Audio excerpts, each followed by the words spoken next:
Hi guys, welcome to Sonia's Cookhouse. இன்னைக்கு recipe வந்து eggless chocolate pancake.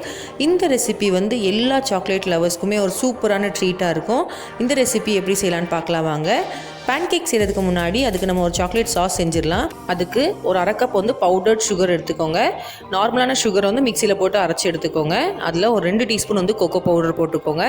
அதில் கொஞ்சோண்டு வெனிலா எசன்ஸ் ஜஸ்ட் ஒரு ஃப்ளேவருக்காக தான் 1/4 டீஸ்பூன் போட்டால் போதும். அது போட்டுட்டு கொஞ்சமாக பால் ஆட் பண்ணுங்கள். கிட்டத்தட்ட 2 டீஸ்பூன் தான் பால் தேவைப்படும். அதுக்கு 2 டீஸ்பூன் பால் போட்டுட்டு இதை நல்லா மிக்ஸ் பண்ணிங்கன்னா உங்களுக்கு ஒரு சாஸ் கன்சிஸ்டன்சிக்கு வரும். நீங்கள் 2க்கு மேலே டீஸ்பூன் பால் யூஸ் பண்ணிங்கன்னா அது ரொம்ப தண்ணியாக போகிறோம். நம்மளுக்கு வந்து போரிங் கன்சிஸ்டன்சி வராது, ரொம்ப தண்ணியாக இருக்கும். அதனால் பால் வந்து பார்த்து ஆட் பண்ணுங்கள். நான் ஃபஸ்ட்டு 1 டீஸ்பூன் ஆட் பண்ணியிருக்கேன். இப்போ திரும்ப 2வது டீஸ்பூன் ஆட் பண்ணியிருக்கேன். அவ்வளோதான் தேவைப்படும். இது போட்டு நல்லா மிக்ஸ் பண்ணுங்கள். நம்மளோட சாக்லேட் சாஸ் ரெடி ஆகிடுச்சு. இந்த சாக்லேட் சாஸ் நீங்கள் எல்லாத்துக்குமே யூஸ் பண்ணலாம். வெளியில் மார்க்கெட்டில் கிடைக்கிற சாக்லேட் சாஸை விட இது ரொம்பவே இன்ஸ்டண்ட்டாக குவிக்காக செஞ்சிடலாம். இப்போ நம்ம பேன்கேக்கு பேட்டர் ரெடி பண்ணிக்கலாம். இதுக்கு ஒரு பவுலில் 1 கப் மைதா ஆட் பண்ணிக்கோங்க. 1 கப் மைதாவில் ஒரு 1/4 கப் வந்து சீனி ஆட் பண்ணிக்கோங்க. இதுக்கு பவுடராக ஆட் பண்ணணும்னு அவசியம் இல்லை, அப்படி கூட சேர்த்துக்கலாம்.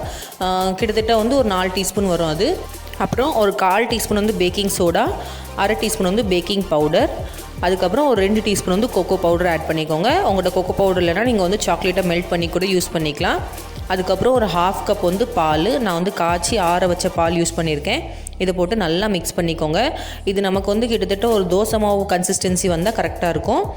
நான் இதில் வந்து கொஞ்சமாக பால் ஆட் பண்ணி மாவு மிக்ஸ் பண்ணுறேன். நீங்கள் ஒரே டைமில் போட்டிங்கன்னா மாவு ரொம்ப தண்ணி ஆயிரும். அதனால் கொஞ்சமாக ஆட் பண்ணுங்கள். நல்லா மிக்ஸ் பண்ணிகிட்டே இருங்க. இதில் லம்ஸ் வரக்கூடாது. நீங்கள் இதில் எசன்ஸ் கூட யூஸ் பண்ணிக்கலாம். வெனிலா எசன்ஸ், சாக்லேட் எசன்ஸ் கூட யூஸ் பண்ணிக்கலாம். நான் வந்து ஆல்ரெடி சாக்லேட் சாஸில் போட்டிருக்கனால நான் இதில் போடலை. நம்மளோட பேட்டர் ரெடி ஆகிடுச்சு. இது இந்த திக்காக இருக்கணும் பேட்டர். இதை வந்து அப்படி தனியாக வச்சுருங்க. நான் ஒரு பேன் எடுத்திருக்கேன். நீங்கள் வந்து தோசை பேன் கூட யூஸ் பண்ணிக்கலாம். இதை வந்து லைட்டாக க்ரீஸ் பண்ணிக்கோங்க ஆயில் வச்சு. நம்ம தோசைக்கு லைட்டாக க்ரீஸ் பண்ணுவோமே, அப்படி பண்ணால் கூட போதும். அதில் ஒரு கரண்டி வந்து மாவு போட்டுக்கோங்க. அந்த ஒரு கரண்டி மாவோட அளவு வந்து கிட்டத்தட்ட ஒரு 1/4 கப்பு தான் இருக்கும். அதுக்கு மேலே போடக்கூடாது. இது கிட்டத்தட்ட ஒரு செட் தோசை போட்டு எடுக்கிற மாதிரி தான், கொஞ்சம் திக்காக தான் நம்ம இதை போட்டு எடுப்போம். நான் வந்து ஒரு 1/4 கப் மாவு ஆட் பண்ணியிருக்கேன். ஆட் பண்ணிவிட்டு இதை லைட்டாக ஸ்வெல் பண்ணுறேன். ஏன்னா எனக்கு நடுவில் கொஞ்சம் திக்காக இருக்குது. அதை லைட்டாக ஸ்வெல் பண்ணிட்டு இதை வந்து மூடி போட்டு நம்ம ஒரு 2 நிமிஷம் வேக வைப்போம். அடுப்பு ரொம்ப ஸ்லோவாக இருக்கணும். கண்டிப்பாக லோ ஃப்ளேமில் வச்சு தான் வேக வைக்கணும். ஏன்னா கீழே வெந்துடும், நடுவில் வேகாது. அதனால் வந்து லோ ஃப்ளேமில் வச்சு 2 மினிட்ஸ் வேக வைங்க. பபிள்ஸ் வர ஆரம்பிச்சிட்டு எப்படின்னா நம்ம பேட்டர் கரெக்ட் கன்சிஸ்டன்சியில் இருக்குன்னு அர்த்தம். 2 மினிட்ஸ் கழிச்சு எடுத்து பார்த்தீங்கன்னா நமக்கு நல்லா வெந்திருக்கு ஒன் சைடு.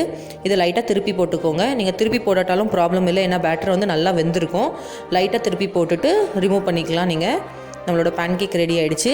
இதே ப்ராசஸை வந்து நீங்கள் எல்லா மாவுலையும் செஞ்சுட்டே வந்தீங்கன்னா உங்களுக்கு வந்து பேன்கேக் ரெடி ஆயிரும். நான் வந்து 1 கப் மைதா மாவு எடுத்திருக்கேன். எனக்கு ஒரு 6 to 7 பேன்கேக்ஸ் வந்துச்சு. இதில் இதை அப்படியே சர்வ் பண்ணலாம். நான் சாக்லேட்டுக்கு மேலே இன்னும் சாக்லேட் ஆட் பண்ணுறதுக்காக சாக்லேட் சாஸ் ரெடி பண்ணியிருக்கேன். அதை மேலே ட்ரிசில் பண்ணுறேன். உங்களுக்கு வேணால் நீங்கள் சாக்லேட் சாஸ் இப்படி மேலே போட்டுக்கலாம், இல்லை சாண்ட்விச் மாதிரி கூட சென்டரில் வச்சுக்கலாம். அப்புறம் கார்னிஷ்காக கொஞ்சோண்டு சாக்கோ சிப்ஸோ நட்ஸ் இருந்தால் நட்ஸ் போட்டுக்கலாம். உங்களுக்கு என்ன கார்னிஷ் வேணுமோ அதை யூஸ் பண்ணிக்கலாம். ஹனி யூஸ் பண்ணிக்கலாம், இல்லை மேப்பிள் சிரப்பு, இல்லை பட்டர் எல்லாம் போட்டுக்கலாம். சூப்பரான எக்லெஸ் சாக்லேட் பேன்கேக் ரெடி ஆகிடுச்சு. கண்டிப்பாக நீங்கள் இந்த ரெசிபியை ட்ரை பண்ணுங்கள். இது பிரேக்ஃபாஸ்ட்டுக்கு சூப்பரான ரெசிபி. இந்த உங்கள்கிட்ட வீட்டில் ட்ரை பண்ணிட்டு எனக்கு ஃபீட்பேக் கமெண்ட்ஸில் சொல்லுங்கள். இந்த வீடியோ உங்களுக்கு பிடிச்சிருந்துச்சுன்னா லைக் பண்ணுங்கள், ஷேர் பண்ணுங்கள், என்னோட சேனலுக்கு சப்ஸ்கிரைப் பண்ணுங்கள். சேனலுக்கு பெல் ஐக்கானை கிளிக் பண்ணிக்கோங்க. அப்போ தான் நான் டெய்லி போடுற வீடியோஸோட நோட்டிஃபிகேஷன் உங்களுக்கு அப்டேட்டாக வரும். தேங்க்யூ.